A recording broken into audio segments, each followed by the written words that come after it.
And that's the thing is it's like I said, like I'm trying to articulate what is it about Soonsay's game that separates him from the others, because I'm seeing it, I'm watching, I can feel it, you know, but I'm not sure specifically yet what it is. I feel like a detective looking for clues, you know, like as a Falco player myself, I'm kind of more able to piece together what I'm seeing from Bobby that kind of stands out. But you know, also obligatory Let's Go Canada. I see Deer posting it, but also, you know, for myself, Soonsay keeping the dream alive. But yeah, like he just plays. Sometimes okay, you know, like I saw people making like Moki did one of those like play style, kind of like the political compass, but a play style compass. And I think the corner was like defensive and offensive, and then what was the other one? It was like aggressive. No, because that would be I'm trying to remember creative and yeah, it's the creative one versus flowchart. Right. And so where do we place Soonsay on that scale? Like, you know, is he more flowchart? Is he more creative? Is he more defensive? Is he more offensive? I feel like he's this kind of surprisingly middle player, like which, you know, sometimes I think people actually place people like the narrative that commentators make is different from like where they actually are. Like people might say someone like HBox is like 100% defense when it's like, no, actually HBox does do a lot more aggressive things than you'd realize. Sure. And then people might also be like, Mango is the most creative person ever. And it's like, I mean, actually, like he does have the flow charts going. So where is Soonsay? Like, what's your gut feeling right now? So I have a question because I actually don't know for sure. Does Soonsay play on a box? No, as far as I'm aware, no. Okay, so this is part of my answer to your question, because to me, when I watch Soonsay play, there's something very unique about rectangle players in their movement, where like when you play against a box player, you can tell you're playing against a box player. And I think a good example of that is most recently a set that you casted, Swift, where you can kind of like tell his movements are almost like jagged or like sharp in a way. Yeah. That you don't see on a GameCube controller. Like rectangular almost, or like. Yeah. Yeah. With some edges to them. But, yeah, exactly. But that's the way I see Soonsay play, where I was kind of like, I was 99% sure he was a GameCube controller player, but I was like, the way he's moving almost makes me believe he's on a box, because it's just like so there's so much direction and kind of like intent behind his movement, and it's very just sharp is kind of the word that I'm using for box players in general. Yeah, no, that makes sense. Yeah, I feel like he's got it's as I watch him play, I'll try to figure out what it is, because it's like it honestly is like a what's that smell? I can't quite place it, but I know I've smelled it before, kind of thing. Like it's a terrible way to articulate it, but that's kind of how it feels. Is like there's something about it that kind of reminds me he's like a mix of some players that I've seen before.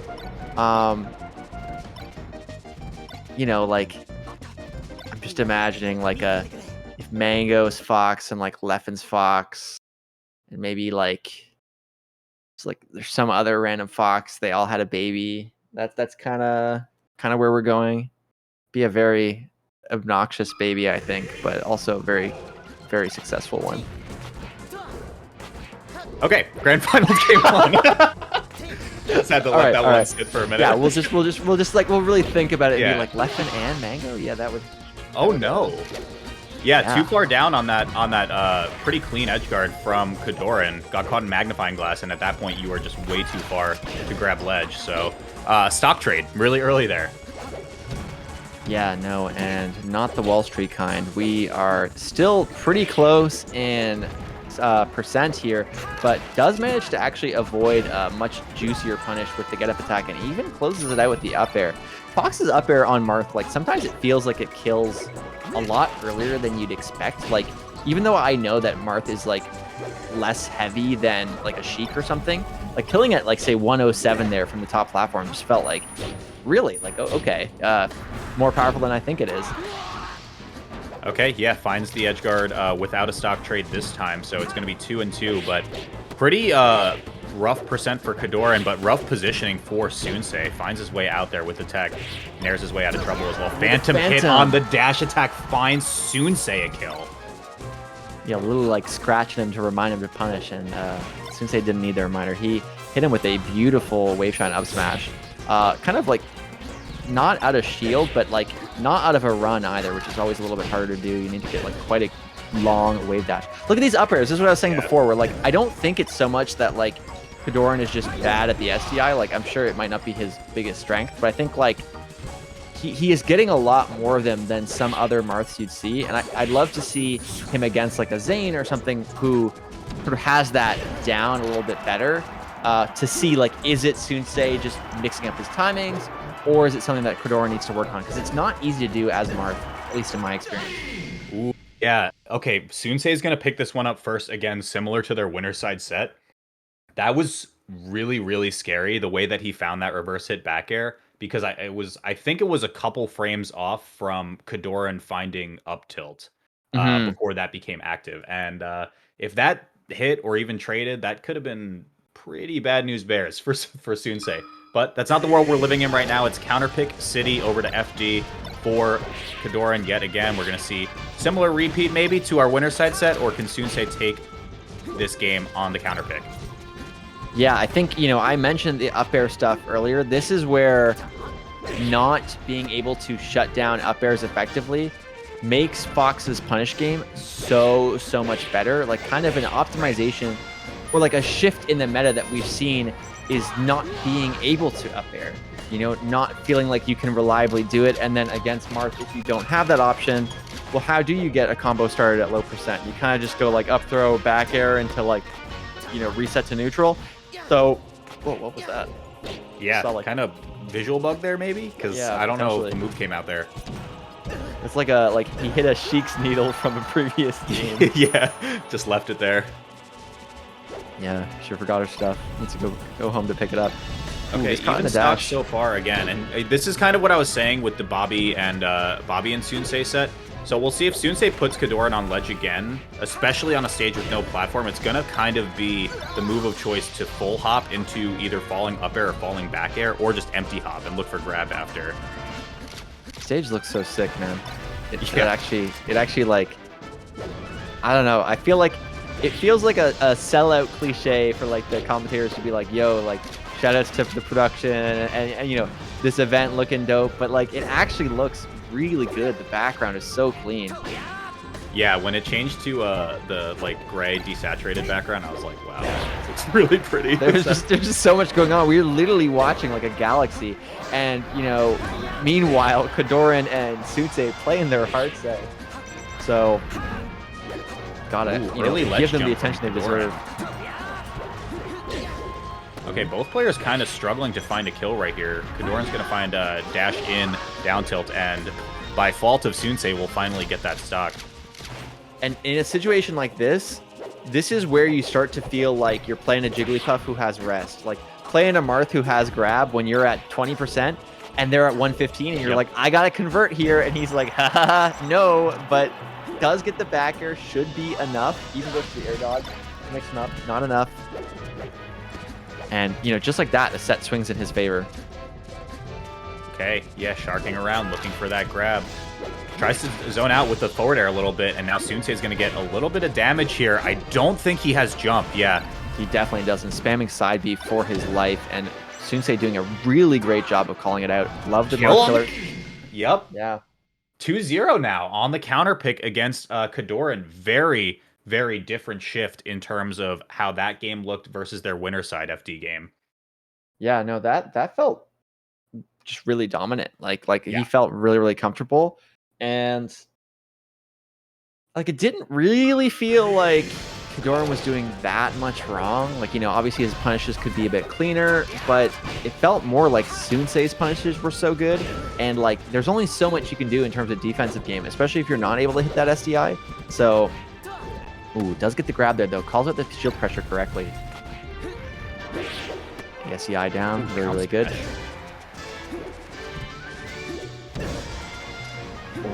I feel like Soonsay is doing a really good job of calling out KoDoRiN coming down, but KoDoRiN is also kind of doing not the greatest job of making it like ambiguous. Like he kind of just sort of spams side B on the way down, and like he just sort of does it every time. Like it's not like clear if he's going to throw out a different move, or like obviously Marth doesn't have a ton of options in that situation. That's part of the problem, but still. That was brave, to say the least. I mean, Soonsay's going to go out right here, even stocks, but to shield pressure a Marth when you're in front of their shield, and the way Soonsay just did that, with the expectation that shield grab is going to come out, you're a braver man than me.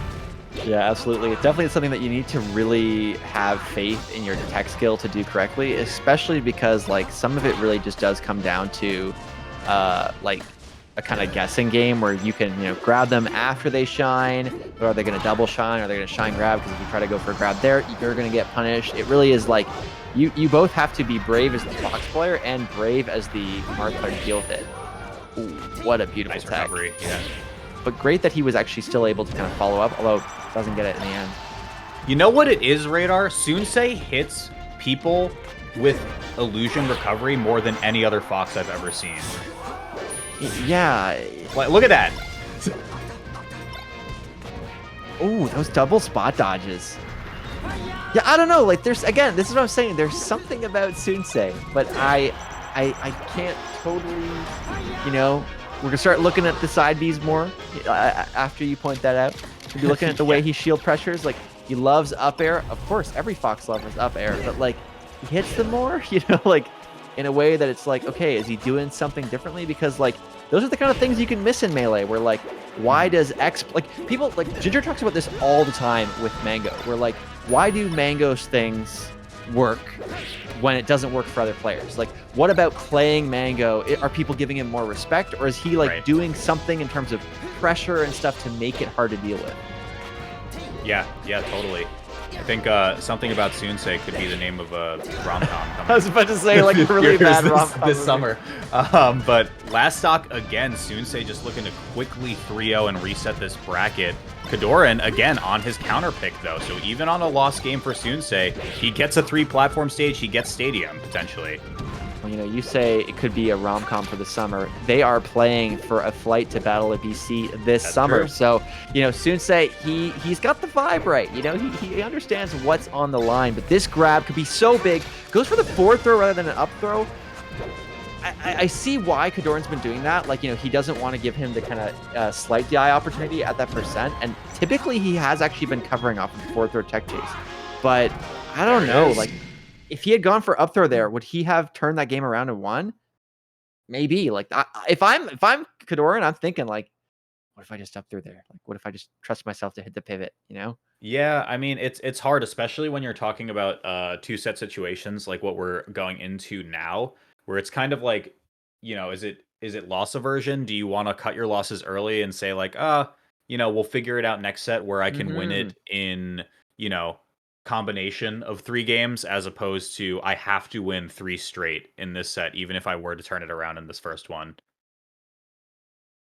It reminds me, like, when Chillin and I were commentating the East Coast side, Chillin and I were talking about a subject that you have covered in great detail, which is the, like, playing FD the first stage, like when IBDW played, like, picked FD kind of, and kind of doing stuff that, like, doesn't make sense but makes sense. Do you know what I mean? Sure. So, like, okay, like, even though technically I want to win because, like, I should just win this in one set, is my chance of winning higher if I just, like, don't try to go for the reverse 3-0 and instead try to focus on the second set? Like, that's a little less illogical than picking FD first, but there still is something of, like, you should probably play it out. Like, I'm not saying that's what happened with KoDoRiN, but, like, it's kind of an interesting question. And I mean, the answer to that depends on who you ask too, which is what makes it interesting, because it's a mental game as much as it is a game of execution. So, we don't really know if KoDoRiN, wow, that was insane. If KoDoRiN is the type of person to say, like, we'll pick up the pieces in set 2, or if he's like, yeah, I want to just make this comeback right now. Either way, that's not the position we're in. It is set 2 right now on the reset, and we're back on Battlefield for this first game. KoDoRiN with the edge guard potentially, but not quite. Yeah, no. I don't know. I'm even thinking about, like, watching KoDoRiN earlier there. He was going for a lot of forward throw tech chases below the platform rather than a platform tech chase, just to remove the option of slide offs. But again, like that forward throw tech chase, not as common of an option, not the way a lot of players are approaching it. So you can kind of see like the differences in his play, what he's kind of bringing to the table, good or bad. Yeah, absolutely. KoDoRiN evening it up right here. 53% though is a non-zero number for sure. So Omtatech right here. And again, KoDoRiN just totally respects the situation. So I think when he's not going for these kind of full hop mix-ups, especially on a stage like Battlefield where this platform gets in the way and makes it perhaps a little bit easier for Marth to find his way back, he just runs straight to center, and that was disgusting how fast that was. Yeah, he got to ledge and like so quickly that KoDoRiN was like, oh, it's closed? Oh, damn. Like, guess I gotta go home. Beautiful SDI. KoDoRiN hearing me mention that he's been a little inconsistent there. Again, another illusion hit from Soonsay. Just a raw shield grab finds it. He was looking for perhaps up smash right there, but didn't quite get it. Good shine. Still keeping him on the edge, but KoDoRiN regains stage control. He actually has been getting a lot of those jabs on the side B, like I know you were mentioning it earlier, but it seems like it's like a certain height where the jab covers it. If he's going higher, it's going to end up still connecting. And Soonsay is dominating this game. Yeah, he is super moving right now. It's actually so nuts to watch like Turbo Soonsay get into action right now because, you know, KoDoRiN obviously, like we said in the winner side set, possibly the favorite, at least for their winner side set, but he looks a little confused right now. Ooh. I feel like the SDI adjustment from KoDoRiN is making all the difference. Like it is crazy, but like we used to see this with HBox, where like if you take away Fox's single best kill option in that matchup, guess what? The matchup gets way freaking harder, way harder. And that's a little bit of what we're seeing here, where like if KoDoRiN hits the SDI, Soonsay has to go, oh, crap, do I go for my best option in up air or do I go for something else? Yeah, if KoDoRiN was a little confused before, he definitely did the makeup homework right now because he figured it out real quick. And I honestly, legitimately think one of the big difference makers, at least for that last stock, you know, I was kind of like memeing about how many illusions Soonsay was hitting on his recovery. He finally ASD'd down on a illusion and then got a punish off of it and found the kill. So maybe that's all it takes. I think like that is the nature of adapting, right? Like so often I think like it's hard to kind of place like why is this player suddenly winning, and sometimes it's like a bunch of things, but oftentimes like if you are the player in the driver's seat, you're saying stuff like I gotta let him stop side being me all the time, or like I gotta start hitting the SDI, or like whatever it is, like I gotta approach less, like just simple stuff. And it can really change the kind of way the set even looks. And this is a big moment, even now. Oh, I love this movement. Goes for the nair to cover it. Doesn't get hit by the illusion and gets the kill. And as a result, well, we're seeing it happen. KoDoRiN's turning it around. Yeah, it is just straight up adaptation radar. You are right about that. Because it's kind of like the recoveries are good because they're working for Soonsay, but so many times it's like if the player just starts picking up to the pattern, Soonsay is putting himself in positions where he is illusioning above stage and is leaving himself wide open for a punish afterwards. No, absolutely. And I think like the thing... There it is. Yeah, like definitely that is a change. Like we are for sure seeing an adaptation from KoDoRiN in dealing with the side Bs off of the stage. I think the SDI stuff is a little bit trickier because it's one of those things where on one hand you could just become a little more consistent, you manage to connect it a little bit better, like, you know, hitting your tech skill. But on the other hand, like maybe he's starting to like figure out the rhythm of things, because again, like SDI works in a way where, you know, you can't just like they don't do it the same every single time. I can't believe he got that kill. What was sometimes I things can't just believe look silly. he didn't just completely die for going for that back air. Nice. Knows to re-grab the ledge, not giving him an out option there, but yeah. Anybody's game. This is very close. It felt like Soonsay so dominant earlier, and now it just feels like the set totally in a different space. And just as I say that, Soonsay, you know, making me eat my words. Okay, big opportunity for KoDoRiN right now. If you have 4 up tilts in a row, why not? Punish continues. I think everyone who's ever played unranked has seen that exact punish, and just so you know, it still works at the highest It's not level. just KoDoRiN, guys. Yeah, It's like, exactly. Like, it could be you. it could be you. Get home, pick up your controllers, guys. All right, back to neutral. Both players looking for an opening. Fox trying to kind of bait out Marth. Marth using those safe neutral airs to kind of like punish, but it's not enough. Soonsay calls him out. I can't even keep up with the punish game. I'm talking about the neutral, and he's like, no. Shh, it's over. Yeah, 1-1 right now on the Grand Finals reset. It's kind of interesting and like weirdly paradoxical in a way because it seems like Soonsay plays so well by ledge against Marth, which is like, you know, where Marth is pretty good, I'd say. So center stage is a myth, as Crush once said, man. Like, yeah, it's just like a weird positioning thing though too, where, you know, I pointed it out before. Soonsay was previously going for a lot of kind of like full hop mix-ups by ledge to bait out ledge jumps from KoDoRiN, and he's kind of shifted to you know, like a take center dash dance approach, and that's just gross. That's what Fox players hate about Marth right there. that was like he served him the down air on a silver platter, and KoDoRiN was like, "Don't mind if I do." Like, but oh my god, I did it again. Yeah, there's definitely some kind of like visual bug going on, but oh, just barely misses with the forward smash there. Ooh, beautiful SDI on the jab, making his life a bit more difficult, but this again. Yeah, again on up air, yeah. Might have been a spacing issue. Like, it's hard to kind of call out the SDI, but it didn't look like a teleport, but still. I believe also the quote is, center stage is a social construct, I think, from Crush. Still one of the greatest to ever do it, and one of the greatest Twitter accounts, but honestly, when you see a Fox with like a really good ledge game, it kind of feels like this is the bad place for them. Like, yeah, this is supposed to be a bad thing. I don't know. Are we watching the same game?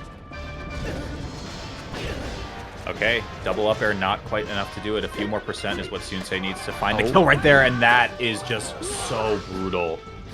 Man, pulling Fox stocks out of the bargain bin at like freaking your local thrift store. Just gets a side B, and he's like, that's all I need. See ya. Okay, again, Soonsay with kind of the full hop mix-ups right here. Marth Killer got him kind of beat there, but he gives up ledge. And now he might just lose. Yeah. FD is a pretty good stage, I think, for Marth. Like, I think it's got some qualities to it, yeah, that make it okay, I think, in the matchup. Okay, still very, very scary position for Soonsay here. Single grab, yeah, he knew it. Just immediate shine right there. Tipper possibly just misses out, and Soonsay needs to find the pressure right here while KoDoRiN doesn't have jump. Oh, this no jump again. Oh, but I love that forward air there. That's like a pro forward air. It's these moments where like there's such a subtle difference between scrubby move that you just like bait out and punish immediately, and like really perfectly timed move that just disrupts their momentum, and it's just crazy. Okay, wow, nice pickup right there. I think he caught jump. Oh, SCI though. Oh, that was the SCI saves him. It could be over. Okay, that was it. Yeah, nuts. Actually, so insane. I cannot believe that. Honestly, hard even to tell if it was SDI or if it was just like the spacing, because it was so far to the left. Like, either way, like that. This is where mental game matters a lot, right? Like you're KoDoRiN and you're like, okay, like we'll just go back to FD. It's fine. It's good. I wanted this. I'm practice. Genesis practice. That's what I'm getting. I'm Genesis practice. Yeah. So. Absolutely. My God. That and the missed F smash too has gotta be gotta be painful. I mean, I would not have even be in frame, I think, if that happened to me.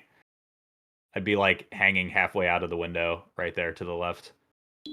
You know, KoDoRiN's like he's thinking some thoughts right now. Like he's deep in thought. Look at these forward throw tech chases. This is like kind of a thing I associated with LSD a lot, but clearly KoDoRiN like really like making a lot of use of it. I don't know if it's like necessarily that good. It's one of those things where like, is this just better, or is this just him feeling like I don't want to have to deal with the kind of slight DI? But it feels like it would be worse, because like Rection tech chasing is hard, you know, like, I don't know. Definitely a very different optimization in the meta, and, you know, maybe it catches on. Like, that's why you don't up throw, maybe, you know? All right, KoDoRiN with first blood right here, but Soonsay answers right back, quick and in a hurry. Big with the grab, though. Yeah, see, he doesn't do it, like, every time either. So it's... I guess it's like a mix-up, but it didn't really make sense. Pretty classic Marth edgeguard right there. Yeah. We'll see KoDoRiN take a full stock lead here, but again, Soonsay just pressuring by ledge. Looking for CC into the shine off of that ledge jump aerial, but looks just to get a few up airs instead. Pretty good. Yeah, no, very solid so far. Kind of can't believe that back air connected. And that side B saving his life and potentially costing Soonsay his. That is for sure the stock. Oh. You know what sucks is what I think Soonsay wanted from that interaction was run up to ledge, turn around back air to force an edge guard, and he got up smash instead. And that just turned into that entire edge guard situation for KoDoRiN. So again, lead in favor of KoDoRiN, but Soonsay came back from this in the previous game. Yeah, I feel like whenever you're KoDoRiN in this situation, are you thinking like, yeah, this is how it was supposed to go? Like, this is why I go to this stage. All right, let's go, baby. KoDoRiN fans everywhere are like, FD. I'm kidding. I actually really like KoDoRiN. Yeah, because I'm like, I can't believe it. Chain grab. Woo. So. Oh my gosh. All right, well, we got a game 5 for this grand finals of GMO. The people got what they wanted, and yeah, this is just very, very close, very competitive so far. What's good right now is that, of course, FD is off the table. What's interesting is where Soonsay will go, and it's back to Battlefield. Didn't they started here, but I think KoDoRiN won. Yeah, I wonder if this is... Yeah, I guess it must have been KoDoRiN winning. Either way, really, really intense set. I think both these players are so good. And, like, you know, I didn't say this already, and I want to qualify this, especially because I'm kind of making fun of KoDoRiN with the chain grab there. But I would put KoDoRiN on player I think will rise to, like, the top 5 potentially. Maybe at the top of the list of, like, kind of people who isn't there yet, like, for me, but I believe will be there soon. Like he's kind of like maybe where IBDW was when he was like first winning Smash Summit, kind of like matches against HBox and stuff. That's kind of where I feel like he's at, like so much potential. And yet Soonsay is like, yo, I am equally sick. And it's not to say that we haven't seen Soonsay succeed already. Like he was like a beast in SCL, if I recall correctly. But still, like Soonsay really exceeding my expectations here in a big way. In a matchup that a lot of people, you know, don't love for Fox, even if that's kind of been shifting lately. Yeah, completely agree right now. And you get clipped with that Dolphin Slash, you just die for 3 stocks apiece. On this last game, let's see if Soonsay can start to make a comeback. This is big damage right here. Get up attack, though, gets him out of trouble, and it's role reversal. Soonsay has to find his way back to center. Yeah, and you know, there is so much on the line right now. Like, it's easy to kind of feel like all these games have sort of blurred together with how fast-paced it is. But, you know, whoever gets the lead, like that, like dropping that, is that going to be the reason that KoDoRiN doesn't get a free flight to Battle of BC? Is this going to be the reason why, you know, he gets kind of a relatively, like, definitely not a bad loss, but more just like, I feel like he still is the favorite. So, like, there's so much more than just kind of the money, the first place. There's the pride, and the stakes couldn't be higher. It's just so close. Mm-hmm. Soonsay beginning to claw his way back, at least in terms of percent. One conversion probably results in a kill at this point, so we'll see if he can find it. Up throw, up air, and that's going to do it. Now we're completely even, 2 stocks apiece. Yeah, actually, any Soonsay fans in the chat kind of breathing a sigh of relief, because like I said earlier with that kind of Jigglypuff analogy, you know, it does feel like if you are down a stock and you kind of can't close it out. He picked that up from Bobby! He really did. That was a beautiful punish. And KoDoRiN's like, I'm down to do one of my own. You know, we can both do it. It's a lot of fun. Wow, the fact that they've just been kind of trading back and forth these sequences, both of them seemingly able to kind of pull it all the way. But you know, KoDoRiN is on the back foot right now. Needs to get this stock. Yeah, the cadence has shifted though. It was KoDoRiN striking first. That gonna be it. Stop! That's it. That's over. Yeah, Soonsay wins GMO just like that, and it was just a quick turnaround of KoDoRiN taking first stock, Soonsay answering, and then as soon as Soonsay flips the script on him, he's like, you know what? I'm just gonna win the whole tournament because why not? Really, really, really impressive stuff from Soonsay. Like winning the kind of a Canadian tournament, kind of hometown hero, even if it's like West Coast, East Coast. So big shout outs to kind of his Canadian representation. Big shout outs to him, pulling up the upset, I would say, showing what we might be getting in store. I think he's going to Genesis. If people in chat can confirm, we might be kind of seeing like, this is one of those things that's sort of fun when you watch these kind of tournaments, is like Genesis is an enormous tournament. Not everyone's watching the Gallant Melee Open, even though they should. But everyone who watched this might have just got like a sneak peek of like someone who breaks into top 8, someone who it's like, yo, like I was there. I saw Soonsay, show up, play well under pressure, and holy crap. That was amazing stuff from him. Yeah, impressive to say the least. Soonsay keeping it very, very close versus KoDoRiN. Again, like we said earlier at the start of top 4, KoDoRiN probably one of the easy favorites to win this tournament with the 4 that we had left. And Soonsay, at least for me, pleasantly surprised me for that one. Yeah, I'm seeing Soon per Saiyan, which is kind of a fun thing in chat. So, still, we're working on the cheers, but, I expect we'll be hearing more and more of them with how well he's playing. Yeah, I'd love if someone in chat could confirm if he's going to Genesis or not. Just because, yeah, that to me is like, it's always really exciting when you see a player do really well, and you're like, okay, so how's that going to pan out in a couple weeks time? Because it is literally going to be in 13 days. So not even very like soon. So next, week and a half now. Yeah, kind of crazy. It's yeah. So Canada's strongest region, Yeah, let's go Canada. As a New Yorker, I just like spiritually connect with you guys. So I think the thing that I find funny is literally 4 top players all from one region. It's like, yo, but Canada's like it's the second biggest country in the world. Like calling it one region, yeah, like really the doesn't region feel of like United States is really crushing. Yeah, exactly, it this right? season. Like it's the same comparable thing. Obviously, we have way less people, but it still is like, Toronto and Vancouver are like 4,000 kilometers, like 2.5 thousand miles. Like they're really far away. Like it is like New York to LA distances. It is not close. Oh my gosh.